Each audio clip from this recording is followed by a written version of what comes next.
Bapak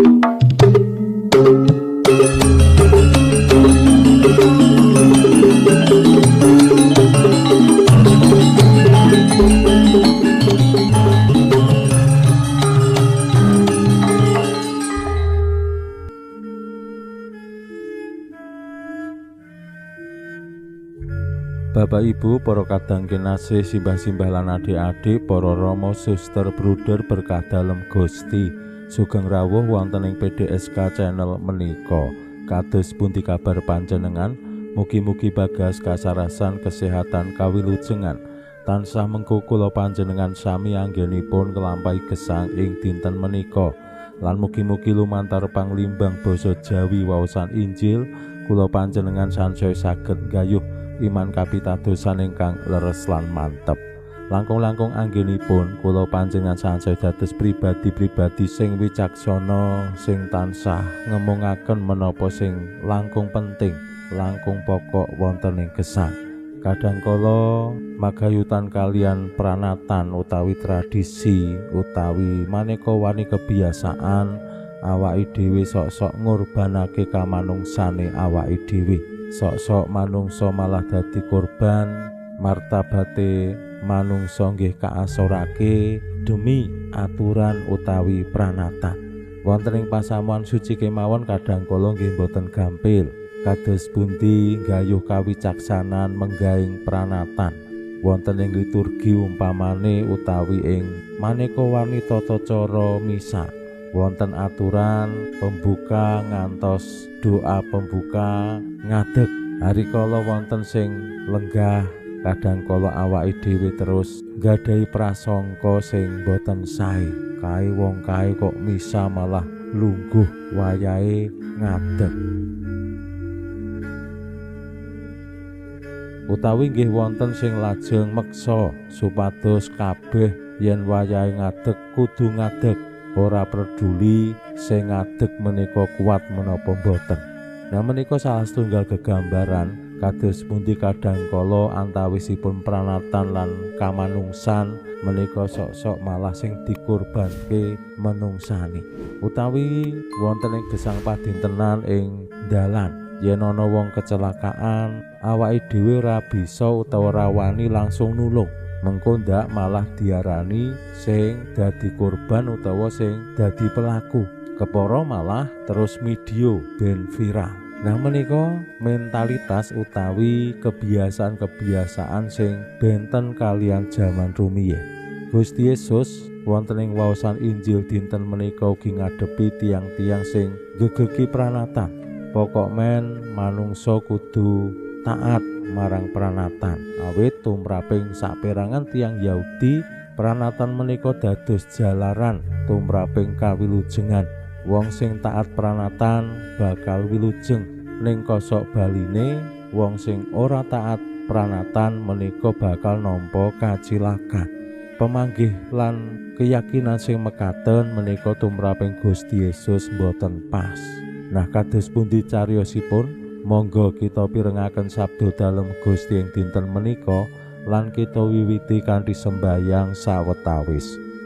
Konjo ing asma dalem Yang Rama saha Yang Putra tuwin Yang Roh Suci. Amin. Suwawi sami munjuk. Gusti Yesus sabda dalem Yang Rama ingkang sampun manjalma, mugi karsa ngandika dhateng kawula wonten ing asepen ing telenging manah kawula.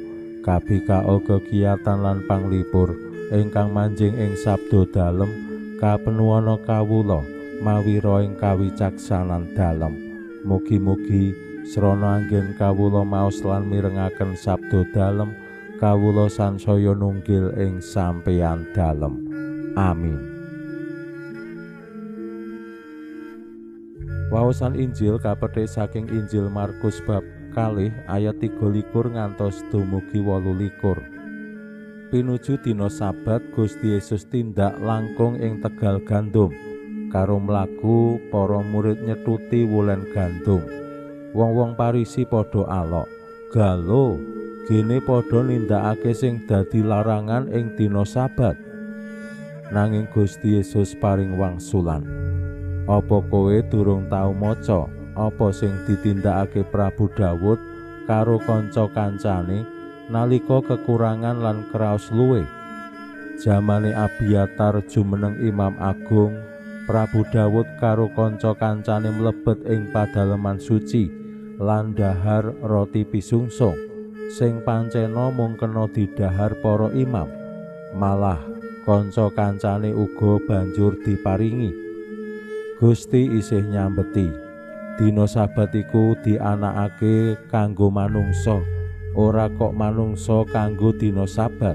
Mulane putraning manungsa iku ya pangeraning dina Sabat. Makaten sabda dalem Gusti.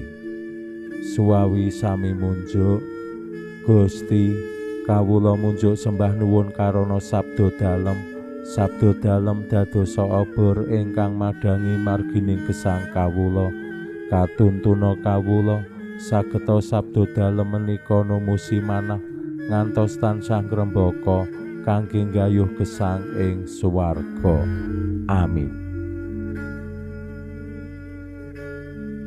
Bapak Ibu para kadang kinasih simbah-simbah lan adik-adik, rikala para murid dalem Gusti nyetuti wulen gandum sinambi liwat pranyata dikonangi tiang-tiang Parisi lan dilalai nindakake menika pas dina Sabat, dina suci tumraping masyarakat Yahudi rikala semanten.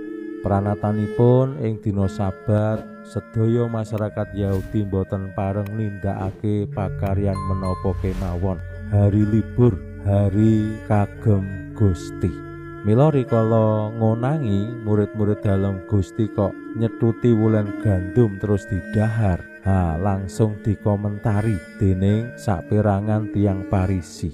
Lan menika kadangkala nggih nyok-nyok awake dhewe lampahi nggih nek ana wong nglanggar aturan utawa nindakake apa sing ora dadi kebiasaan umum, terus awake dhewe komentar.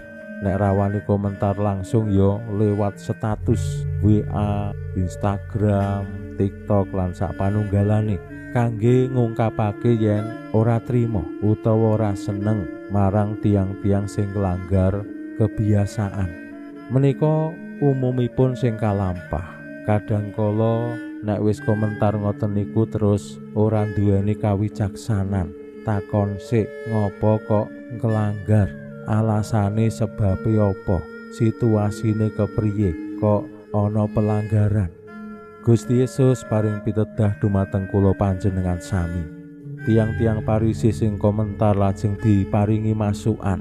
Biyen jamane Dawud merga ngelih karo kekurangan, ya pranyata ndahar roti pisungsung sing jane miturut pranatan mung didhahar para imam. Ning pranyata Dawud ya nindakake, ora masalah.